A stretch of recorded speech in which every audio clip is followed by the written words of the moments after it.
ખબર સાબરકાંઠાથી। સાબરકાંઠા જિલ્લાના હિંમતનગર પાસે આવેલ કાટવાળ ગામે હાથમતી નદી પર ગાડી તણાઈ। હિંમતનગરથી કાટવાળ જતા કોઝવે પર કાર તણાઈ।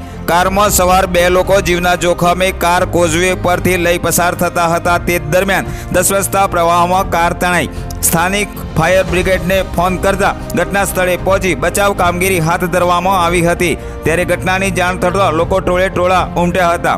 તંત્ર દ્વારા નીચાણવાળા વિસ્તારમાં ન જવા સૂચના અપાઈ છે। લોકો જીવના જોખમે કોઝવે પરથી પસાર થઈ રહ્યા છે, ત્યારે હિંમતનગર ફાયર બ્રિગેડે 2 કાર સવારને બચાવી લીધા। બ્યુરો રિપોર્ટ, ખબર વડાલી, સાબરકાંઠા।